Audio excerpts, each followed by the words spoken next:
Welcome to the Believe and Achieve podcast with Lyndon Longhorn and Jay Manners. You will learn many hints and tips throughout this program. It will be a process which will be ongoing and will inspire you throughout your career. Let's go.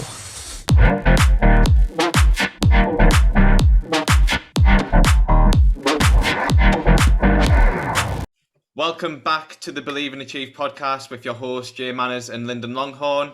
And today we have a very, very special episode. On this second episode, we have got a special guest. She is a World Championship finalist and also 2014 Commonwealth silver medalist. And she is the owner of Quigley Sport Mentoring, none other than Lauren Quigley. Welcome to the podcast, Lauren. What an introduction. I might take the script from that and put it in my LinkedIn bio because that's nice. I got called special. That was nice. I'm good, thank you. Thank you for having me on. It's an honour to be on. How are you both doing? Doing great. Just happy to be back in the water, starting the fresh new season. Lyndon's just arrived after his break from Tokyo as well. Yeah. How was that, Lyndon? It was good, thanks. Good experience, especially for first games, to go out there and compete. Yes and no, there was no crowds or anything, but at the same time, it's a good experience without the crowd. And then hopefully in the next 3 years to get to Paris, it'll be a good experience with everyone there, to be honest with you, like friends, family, just the whole nation behind you. So it'll be another experience to take into account. Yeah, definitely. I have so many questions, but it's not my podcast, and you've got your own episode, so I'm just gonna keep it zipped. This episode's all about you, Lauren. So how have you been doing? How's lockdown been treating you? Yeah, I've been good. Yeah, I mean, I think like everyone, we've all gone through phases through lockdown. I was living in Lanzarote just before lockdown hit. And so as it hit, I was in Lanzarote and it was very scary. There were police cars driving around the streets with automated voice notes saying, do not leave your home, you'll be punished, in all different languages. And, it was really scary to be out there for that. And I decided at that time to come home. So I was thinking of coming home anyway. And it sort of just forced that a little bit sooner. And so then I came home and I just had a bike accident, unfortunately, a cycling accident. So was kind of recovering from that, broken wrist, hip, elbow. I was a little bit in the wars.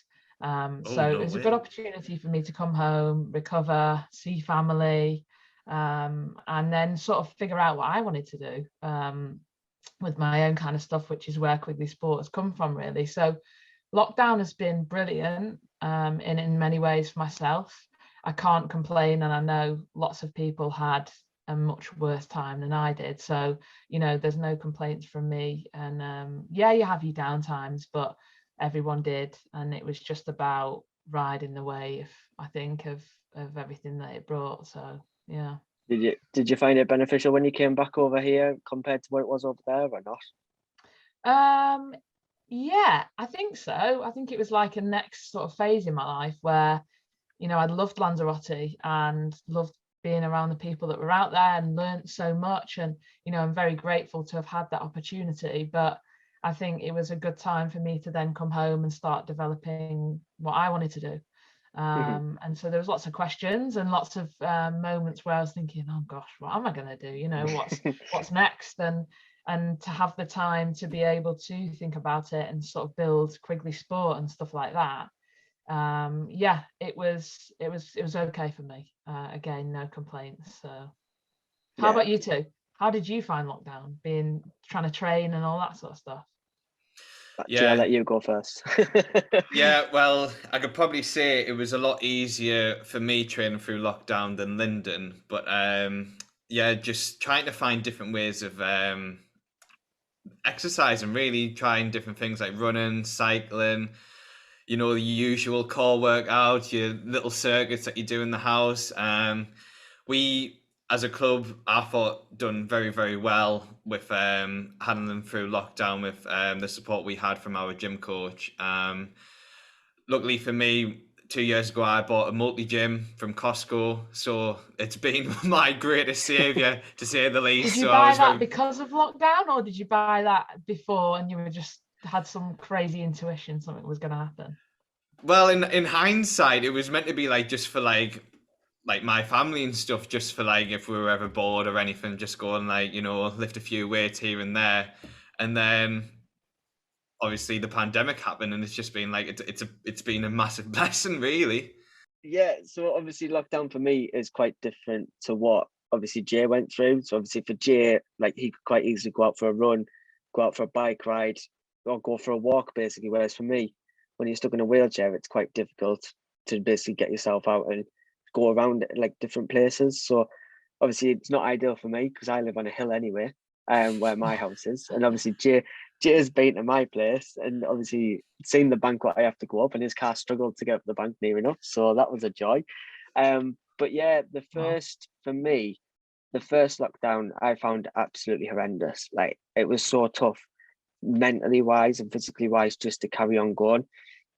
Obviously when you're in the gym, you kind of find yourself new ways of doing things. So you can go and adapt. You can go and do like a pull-up one day, or you can change it around the next week and go and do press-ups, or you can change the exercises weekly. Whereas when you're in the house, you're stuck to what you've got and you haven't got the variety of equipment. So like the first lockdown for me, I found absolutely like it was the toughest part what I actually went through. When we started doing all the open water swimming to basically just get us out the house, that's where I found it a benefit to just get us out and start communicating with people again.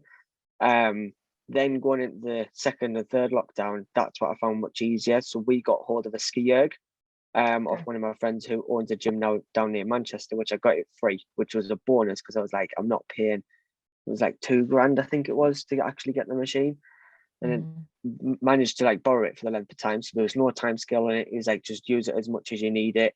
So it was a good way of being able to give variety. For me, I like different, like new things. I like to try new things, not just sticking to the same day in, day out. So yeah, the first one compared to the second, it was much easier the second and third time round.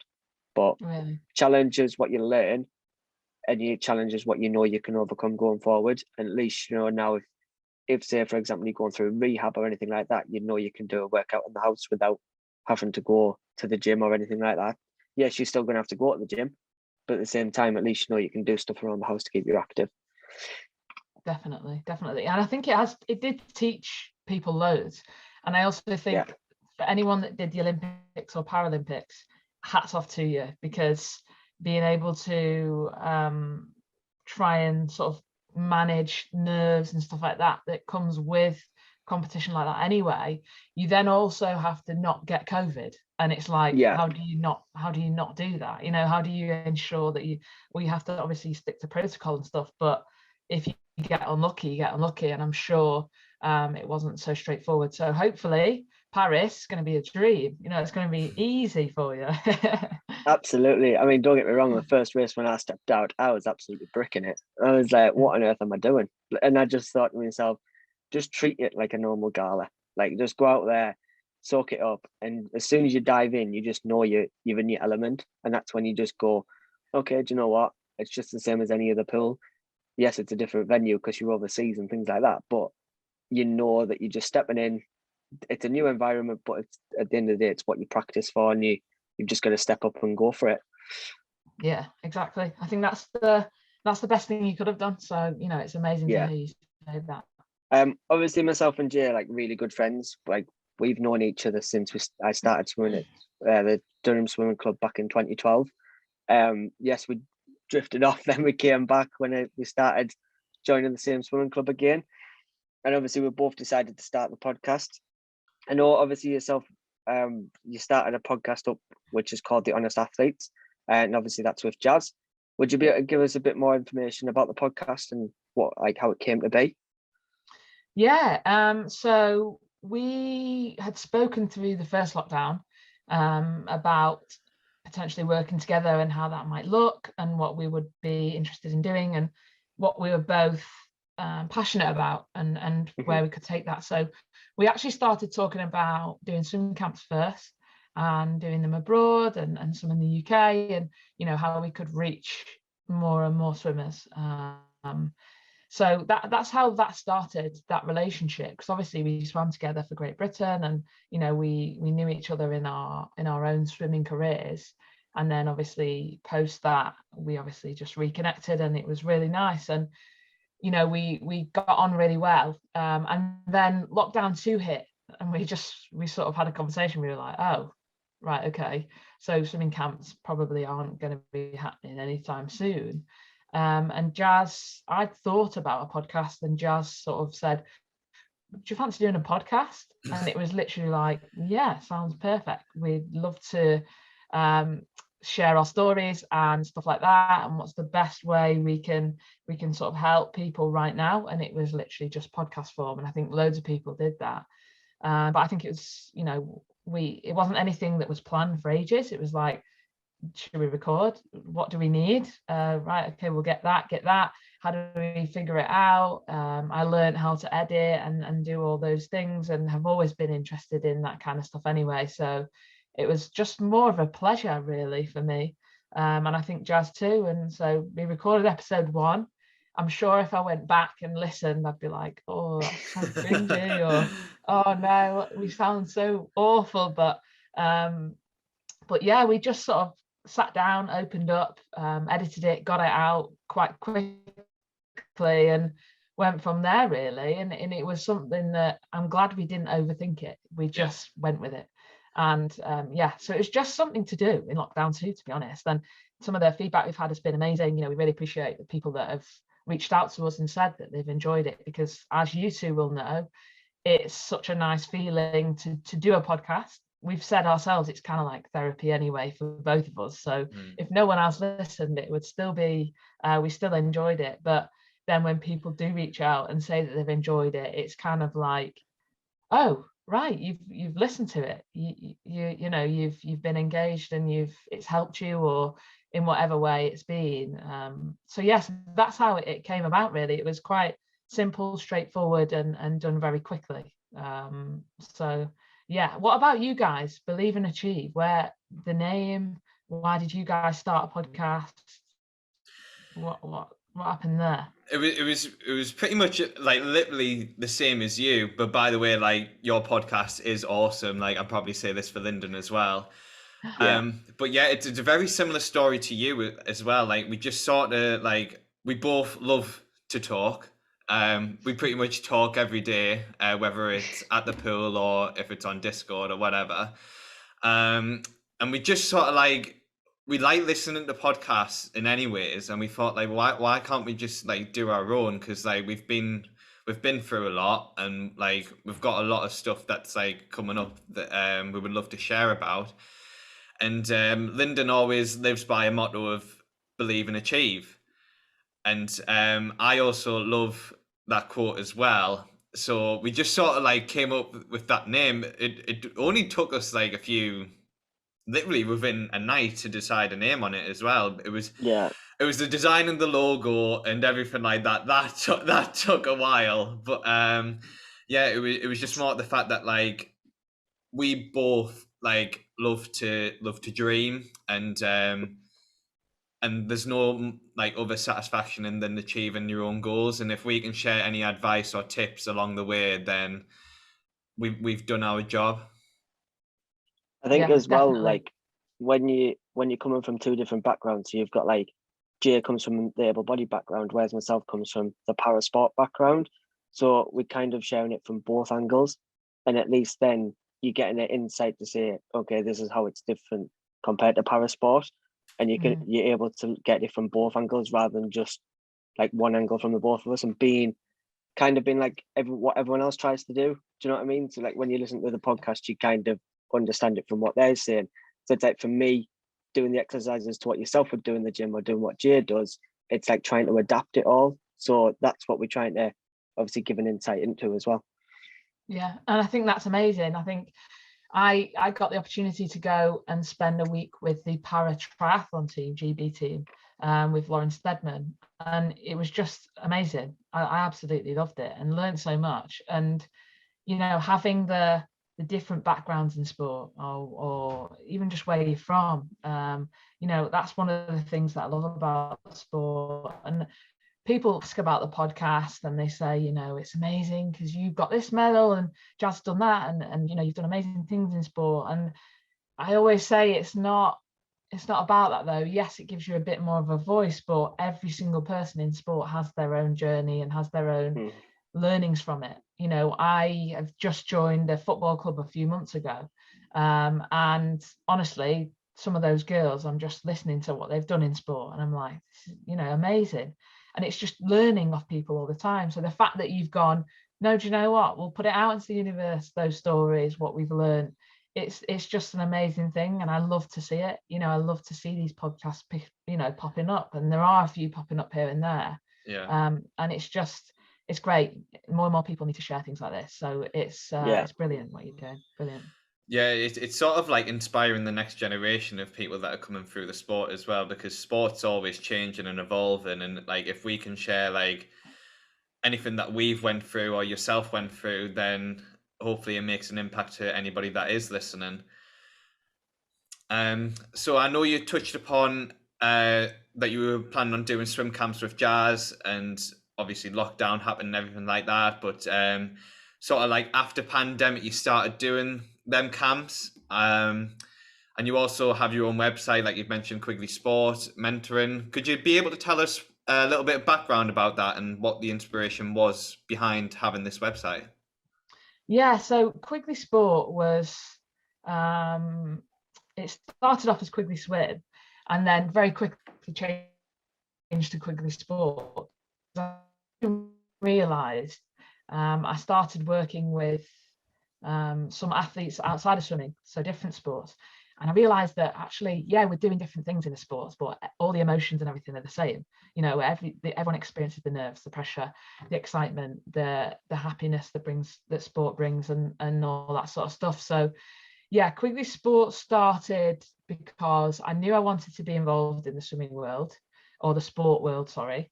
But I didn't know what capacity. And I love coaching and I love teaching and all those things. And you know, they are a massive part of what I want to go into. But due to my own experience through sport, I knew I wanted to be there a bit more from the emotional side, you know, the empathy side. I wanted to bring empathy into the sport and sort of fill a gap that I wish I'd had and that wasn't there when I was swimming. And so I wasn't quite sure how I was going to do that. And for a long time, I've sort of racked my brains about it. And I spoke to someone called Mark Botham in Lanzarote, and he had the conversation of, well, what do you want to do? Where do you want to go with it? You know, you're amazing on the camps, your coaching is amazing and stuff like that. But if you want to do something more, how do you want to do that? And it was an amazing conversation of him just saying, basically mentoring. Have you ever thought about that? And is there that in swimming or in sport? And I said, I don't really think so. So I'm going to have to figure this one out. And so that's where it came from then. And it was about developing my own program, because it's not really there. It is there. There are mentors and stuff like that. But there's no, go to this website.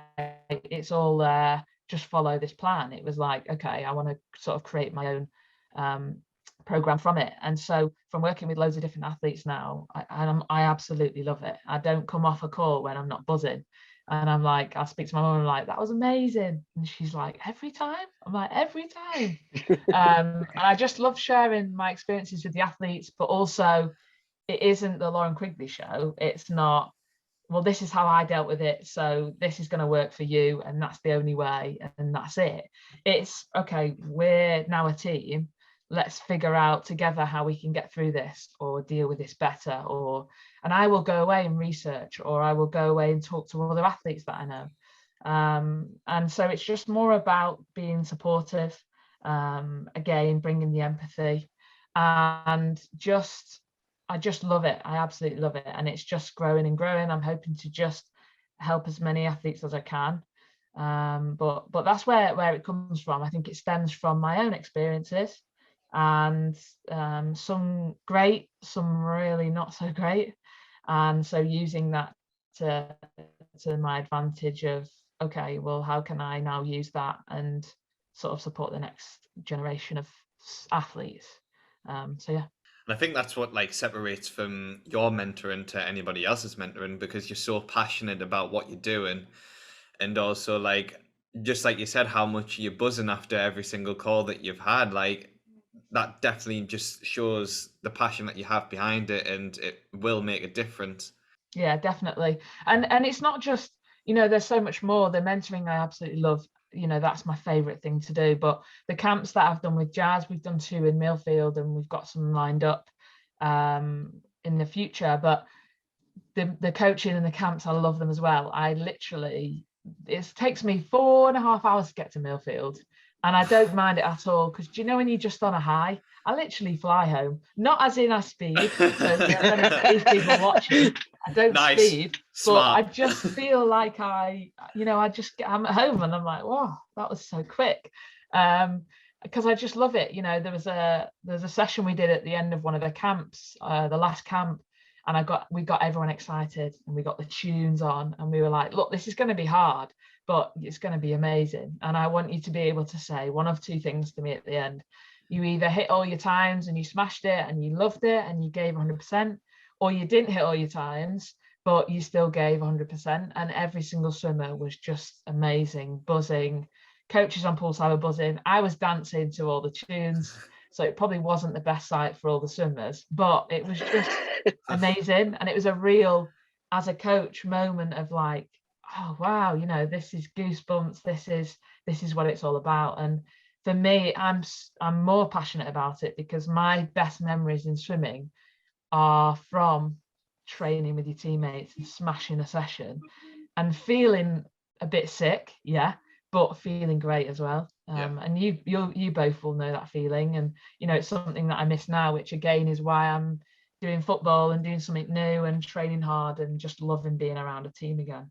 So yeah, I think that's the thing as well. Like, that's what I witnessed when obviously I basically left the sport in 2016. You miss it so much that the hunger's still inside you, and you feel the fire burning still, and it kind of gives you the desire to like go on and try something new. Yes, you don't have to possibly take up swimming if you've retired from swimming and go back to it. You might want to take up diving, or you might want to take up athletics, something completely new. At least you've given it a try, and you get other people's insights as well. Yeah, definitely. And I mean, we've talked about it on our podcast in this first episode that's coming out next week, of like, try something new. Like, even though the fire had gone for me to race in swimming, I still love it, and I wanted to get that feeling somewhere else. And so you don't have to be a world beater at everything you do, but just go in, get stuck in, learn something new, and it's worth it. It's so worth it. Obviously, like, swimming has been a big part of your life, a very big passion of yours, not only for yourself but obviously in your family. Why is swimming such a massive part to obviously your family? I don't know. Great question. I think my mum swam for Great Britain. I have trophies where she won them many years ago, when they would just carve into it like this. And then when I've won them a bit later on, which is really special. My auntie swam at the Olympics in 1984 in LA, and she did the 400 IM, so she was a tough cookie. Nice. And so I think, and my other auntie swam as well. So I think the 3 Stanley sisters having swam and been known in the swimming world, and then for me and my brother to also do the same, it just seems like, oh, right, so we're supposed to swim then. So if I have kids, God bless them. But no, my mum didn't want me to swim, or my brother. So that's always an interesting one. Nice. But when she realized that it was just really what I wanted to do, it was like, okay, let's go. Let's see where you can go with this. So I don't know why it's so special. I think it's just being created in our family as something that feels like home. It definitely feels like home for me. And like I say, even though I don't race anymore, I still love to get in and swim. And one of my friends said the other day, I love how happy you are when you've been for a swim. And it was actually really nice to hear, because it was like, yeah, like it does make me happy, and it is home, and it always will be. So I just think it's a place for us to kind of let go, relax. And a lot of people say that, when they've swam, it's just such a nice feeling to be under the water. No one can talk to you, and you're just sort of left alone with your thoughts and stuff like that. So yeah, it's that like relationship with like you and the water, isn't it? And it's like you can't really explain what it's like, but it is just like that. What event did your mum do? Sorry. My mum was a backstroker as well, so Oh, she was wow. 100, 200 backstroke. So there's been lots of jokes of who was faster, who had better technique. But if you see us, because sometimes I swim with her now, and she is honestly amazing still. But when we swim backstroke, I'm always in front of her, obviously, because I'm quicker. But we have the same stroke. It's literally like this exact same technique. So it's quite funny to watch for other people. But yeah, she was backstroke, so I kind of took that on for sure. That's very impressive. So like we sort of mentioned at the beginning, like your like achievements through your swimming career, like you've been the World Championships, you've finaled in it, you've also been the Europeans, you've medalled at the sort of like a home Commonwealth Games, sort of like it was in Glasgow. What was that experience like, and what would you say is your biggest like what you feel like was your biggest highlight throughout your swimming career? Yeah, I mean, we talk about the medals and the records and winning British champs or going to Commonwealth Games and world champs and stuff like that. And those all are amazing. You know, don't think I don't take those, well, that I take those for granted, because I don't, you know, the when I broke the minute on 100 backstroke for the first time, it was the anniversary of my uncle's passing, and that was an unreal time. You know, I mean, what a day, as Harvey Price would say. But I think the best moments for me, like I've said, were just being with my home club, my home teammates, smashing a training set, you know, looking to the left, looking to the right, and you're all hating life and you're all in so much pain, but you're loving it. And it's like, we can do this. And it's those sessions where you think, there's no way I can do this. You know, you drive into the pool and you're so tired and you just think, I can't even do a length, never mind a 6-7K session. But you manage it somehow. And it's those feelings that I look back to in those sessions.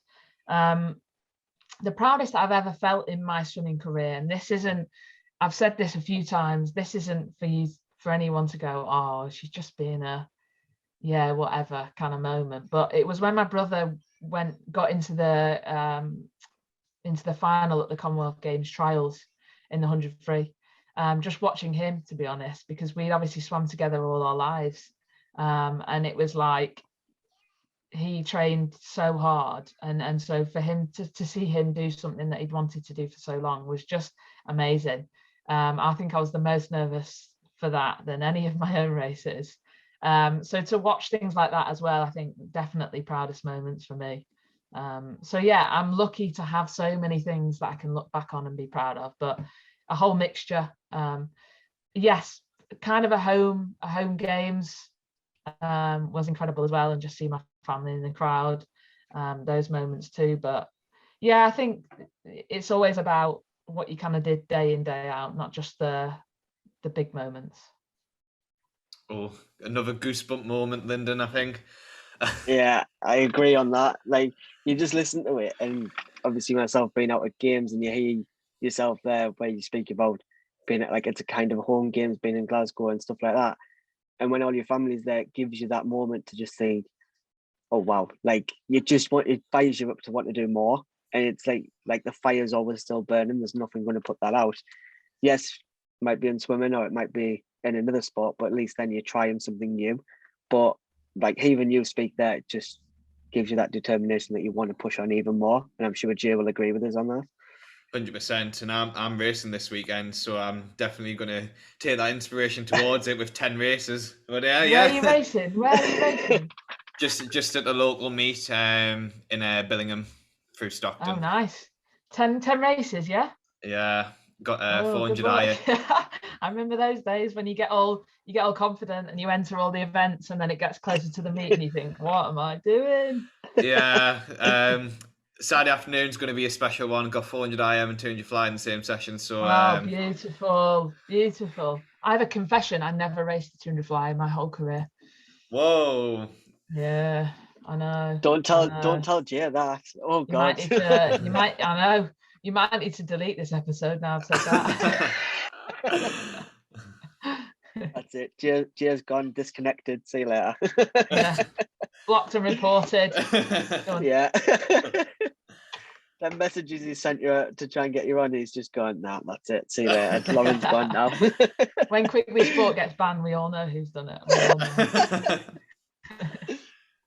know. Obviously, on your Instagram page, Quigley Sport, you share very honest and inspiring posts, which everybody should check out. And our podcast is about believing and achieving. What message would you give those that are listening now and who may be struggling, like going through a tough period, like whether it's with mental health or physically? What advice would you give? So in my career, one of my biggest regrets, maybe regret, I don't know, I never know whether to say regret or not, but one of the things I wish I'd done was definitely communicate more and communicate honestly. After speaking today, I do a podcast, I post on Quigley Sport a lot. I am quite the extrovert, I will love to talk and I love to share my experiences, and I think that's the best way to help people out. But at the same time, I am also an introvert, quite a big introvert. And so with certain things, I won't say much. And so 2016, I was just completely kept everything in for many different reasons. And so I wish I'd communicated a bit more honestly, and maybe not again, because I'm in the position I'm in now to help people and have that passion to do so. But I think it's so important to communicate.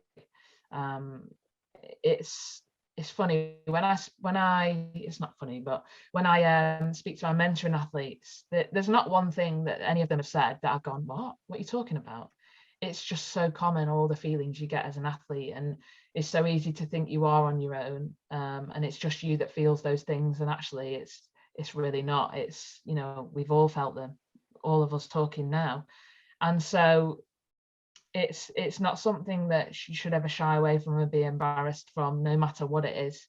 Communicate honestly, because I communicated and I was making sure all the girls were good on the team and the guys and the captain, and wanting to make sure I was there for everyone. So I was there and I was communicating, but I was actually communicating the tiniest part of me and not the part that needed to be. So definitely that. And I think also just check in with yourself, check why you're doing it. If you love it, then that's great, and that's amazing. And it's hard if you do love it. So if you don't love it, it's impossible. And so you've got to understand your reasons why. And if you know why you're doing something, or you understand why, or anything like that, then it just brings more to it. It brings that you'll always give that extra % of energy. You'll always turn up and just give 100%. And so understanding why, loving it, and communicating honestly, I would say definitely. That was like a fantastic message, and I'm sure Lyndon can say the same of what you were saying about the message to athletes and communication. Like that was absolutely brilliant. Again, a goosebump moment. I think we're going to have loads of highlight clips of this, Lyndon, I'm not going to lie. Yeah, do you know what as well? Like when I was listening to Lauren say like communication, the biggest factor I learned was communicate. That's the biggest thing that I will take. Like 100% agree with you on that. After 2016, and I will completely admit this, like I just went downhill completely. Just didn't know. I think it's when you're in that sport moment, you come out of it and you kind of go, I don't know where to turn. And it's kind of like you don't realize the help what you need to try and get you onto that path. Yes, I was in like university and stuff like that, and trying to work my way forward to see what I wanted to do. So for me, like it was trying to rediscover myself and communicate again from that. So yeah, I completely reiterate that, and obviously goosebumps listening to it, because you reflect on yourself. It's that self-reflection moment as well. So yeah, of course, yeah. And I think as athletes, we are guilty of just presuming that particularly our coaches just should know that we're struggling, or we're not feeling well, or we're really tired, and it's like, no, they don't actually know that. You need to communicate. And yes, they'll be able to pick up on body language, of course, but at the same time, if you tell them, then you're on to a winner. They know then, they know for sure. And also, you know, like you said, after you look forward, you always look forward to a nationals or a regionals or a major competition, and you don't really look beyond that. And it's great because it means you've solely focused on that, but it's also can be quite dangerous. And to go within, you know, post-competition blues, just being a bit lost in general. Who am I? What's next? And all those things are so important to look towards, not in terms of like I need to be distracted and focus on after as well. It's more of just like making sure that life does continue after nationals. And it's just about being ready to go into that next phase or whatever the next thing is, and getting excited about that as well. And being honest and communicate. And it's not anything to be embarrassed about or anything. You know, we all go through, even sometimes, a resentment for like of sport, of like, well, I've done that, now what have I got from that, or what do I do now? It's like no one's prepared me, no one's helped me. So it's just, you know, it's all things that all athletes go through. Yeah, and that's the thing with swimming as well, because it's such a demanding sport. Like, it requires so much, like mentally, physically, like it's the whole lot. And it's just like there's not a lot of like information or anything out there to like what is that transition like from being the athlete to a normal life, really. But it's great that like there's someone like you out there who is helping through that mentoring path and everything like that along the way. Why, thank you. You're very welcome. So a bit of the fun side, we're gonna play a game, if that's all right with you. Yeah, I'm always up for that. Always. So in this game, we have picked 2 events of yours that you swam throughout your career. And pretty much you're going to try and guess how many times you have swam that event throughout your whole swimming career. Yeah. This is long course, and this includes heats, semi-finals, and finals.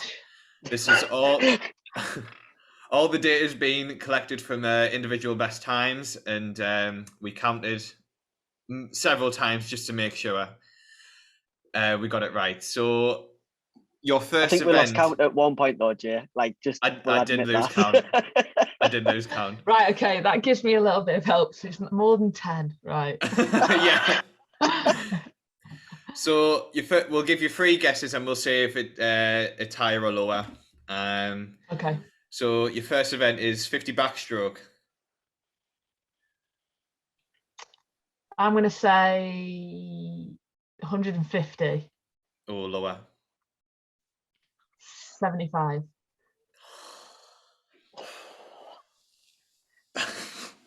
A little bit higher.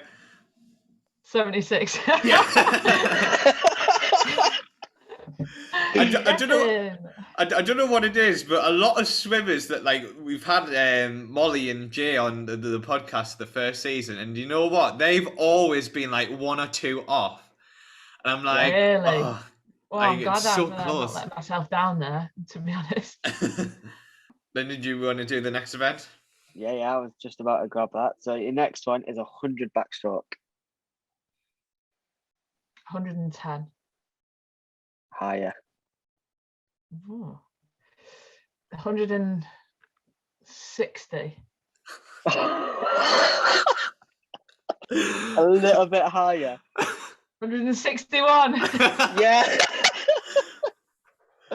As if, like, honestly, it's crazy. It's how almost many if I've people... cheated, but I honestly would have no. This is really interesting for me to know how many times I swam these events. I think that's the first time ever where we've just had you said it twice, Yeah. one away. Yeah. And it was a second guess as well. Yeah. Wow. I'm just amazing. You are amazing. I think. Okay. Well, I smashed that. What do I get as a prize? What's my prize? The appreciation of known. I have to swim them one more time. Yeah. Open water pair of goggles. That'll be it. You sorted. Oh man. The 161, 100 backstrokes, hey? Must be crazy. Dream about them still, actually. I dream about them still. Yeah. It's all right. What's the most you've ever had of anyone? Yeah, that's true. What's the most you've ever had someone race an event? I interviewed Hannah Miley on when I Oh settled gosh, my 1,764 IMs. Yeah, it was about 300, just over 300, She 400 is IMs. unreal, isn't she? She is amazing. And that's long course as well. It's absolutely ridiculous. Honestly, one of my favourite all-time swimmers ever, Hannah Miley. Unbelievable. Yeah, she was amazing to speak to, definitely. Yeah. I've got a question for you, Lovin. Yes. I've just come out of it in my head. Who was your biggest inspiration? That's a great question, but it's kind of a boring answer. My auntie, Gaynor, and my mum. Just because, I've been around them my whole swimming career, and they tell me stories that I just think, well, we wouldn't ever get away with that now. But no, they had amazing careers, both of them, and they both worked hard. I hear the stories of some of the sessions they did. My mum had 10 to 100s fly off 3 minutes, and if she missed the turnaround, she had to add another one on. Just things like that. Fly sessions in woolly jumpers. I mean, who does that? So I think listening to their stories, it was like, oh, okay, well, yeah, I can get stuck into training then. I can't complain. So definitely those two. And also it was lovely because then through my swimming career, whenever I'd go onto poolside and I'd see the old coaches or anyone who'd been in the swimming world for a long time, they'd be like, how's Gaynor? How's your mum? I remember this one time. And whenever I heard that, I used to think, I need to do this now. Because some of the stories, I just think, wow, we really would get kicked off the team for that. But I think definitely those two, they were both great characters on the team themselves. And I just wanted to be like that and be a positive person on poolside, regardless of how good I was at swimming. I wanted to be the one in the core room, making everyone laugh, making everyone feel comfortable, just having a good time, really. So yeah, definitely those two. Yeah, I remember. How about you? How about both of you? Yeah, I'll let you go first. It is a tricky one when you put on the spot. It's I wouldn't say I would have a specific person. I would say different people have different attributes of why I look up to them. So say for example, my parents, they always try and fight for me of trying to get me to where I am today. I'm so appreciative of that as well. On on a swimming standpoint, it's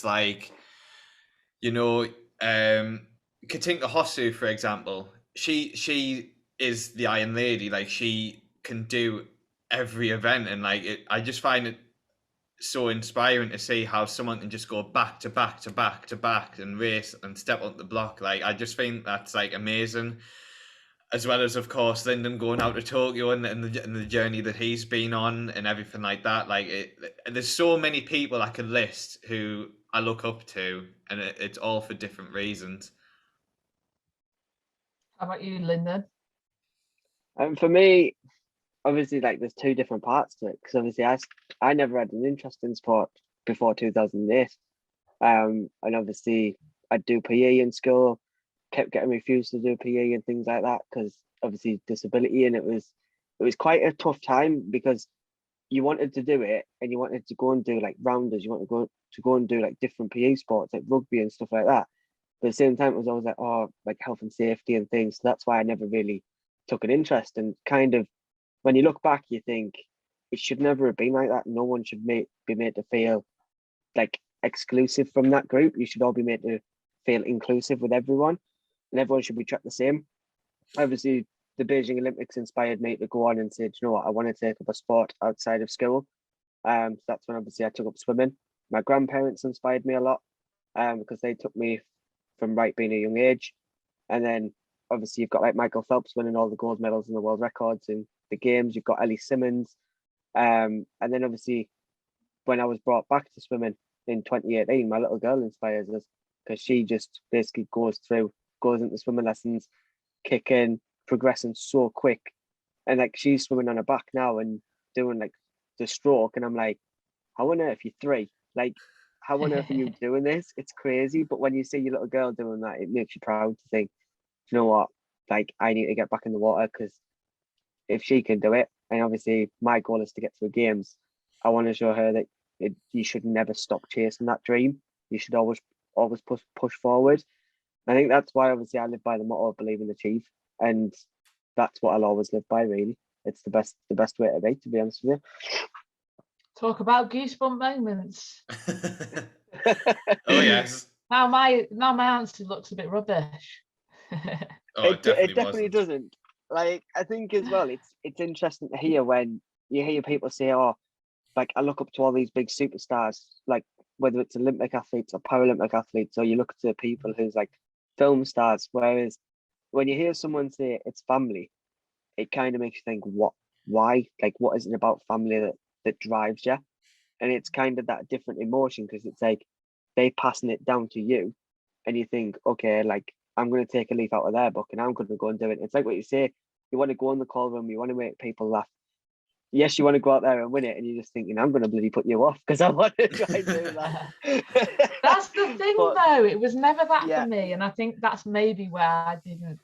I fell a bit short sometimes, was because it was like my intentions weren't, I'm gonna in the most PG way beat you. It was more of just like, how are you? Like, you good? Yeah. Like, how's everything going? And you know, it's interesting to step away from the sport in terms of competing and go, what was I like, and why was I that way, or what was I thinking then or feeling then? It's just I do take inspiration not from the top guys. I absolutely appreciate how amazing they are, don't get me wrong, but I take inspiration from the people around me, or people that I meet who maybe didn't quite make it, or for whatever reason in life something stopped them, or it was out of their control, or whatever. There was like a crossroads and they had to make a certain decision. Those are the people I take inspiration from every time, and I'm always interested in what other people have been through and their stories and learning from them, really. So yeah, it's Michael Phelps, unbelievable, but I will take inspiration from other people much more. Yeah.